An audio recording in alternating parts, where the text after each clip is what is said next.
Fiyat artışlarında asıl önemli olan faktör şu anda motosikletlerin vergi oranının yüksek olması. İnsanlar artık araçların bakım masrafları, yakıt giderlerinden tasarruf etmek için motosikletlere yöneldiler. Özellikle 2020 ve 2021 yılı bu konuda çok atak yapıldı motosiklet piyasasında. Ve en büyük eksiklik motosiklet şu andaki piyasada bulunan bütün motosikletlerin yurt dışı menşeili olması.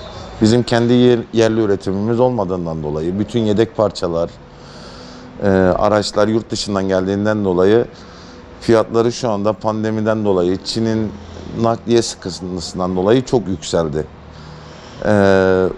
Biz de bu konuda şikayetçiyiz. Gerçekten fiyatlar biraz pahalı. Biz de istiyoruz ki eğer bunlarla ilgili yeni bir yapılandırma veya işte kendi üretimimizin önünü açma gibi yerli üretime ağırlık verilmesini istiyoruz. İnsanlar toplu taşımayı kullanmayı bıraktılar ve daha seri, daha pratik olduğu için motosikletlere yöneldiler. Yaklaşık %30 gibi bir pazarda büyüme oldu. Ama bu büyüme özellikle bu yılın 4. ayından beri şu anda durgunluğa geçti. Bunun nedeni de en büyük nedeni şu anda ortalama bir motosikletin fiyatı 10.000 liradan başlıyor.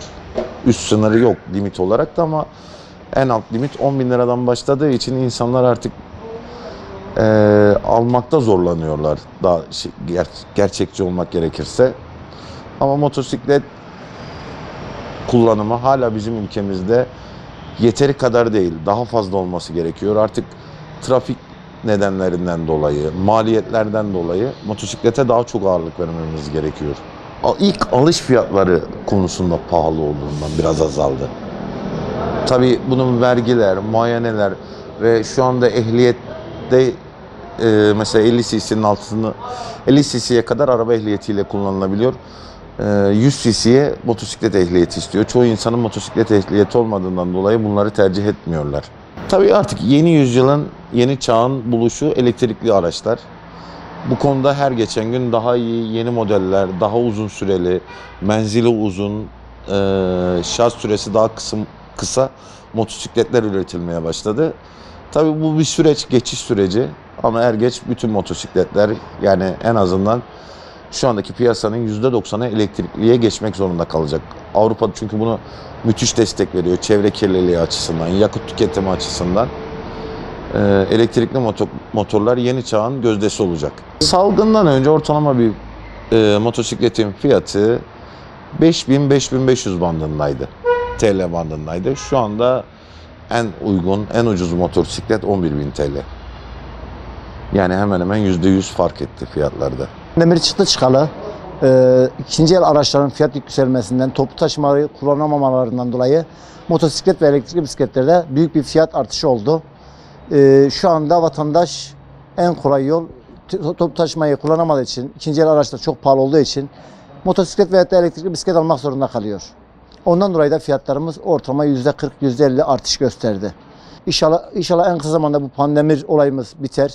Herkes normal seyir, hayat standartlarına döner. Umduğumuz odur şimdilik. Salgından önce motosikletimizin fiyatı ortalama 4.000-4.500 liraydı. Salgından sonra bir motosikletin fiyatı şu anda 8.500, 9.000, 9.500 liraya kadar fiyatları yükseldi.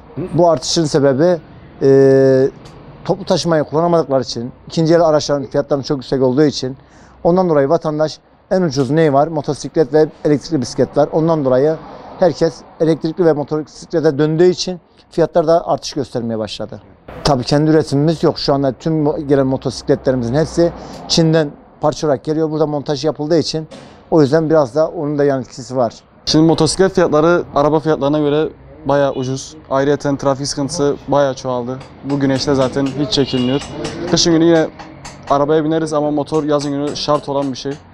Yani yine araba fiyatları yükseldiği için motor fiyatları ucuz. Bakmaya geldim ben de. Sürmeyi de seviyoruz. Ayrıyeten motor daha ucuz. Benzin olarak, masraf olarak daha az. Trafikte pratik oluyor. Yani aradan geçebiliyoruz. Trafik sıkıntısı bayağı çoğaldı çünkü bu aralar. Sıcakta dediğim gibi yani araba hiç çekilmez. Bir yerden bir yere giderken motosiklet pratik oluyor en azından. Yakıt masrafı olarak bayağı az. Vergiler konusunda yine az. Yani bu şekilde bakmaya geldik. Alacağız bir tane.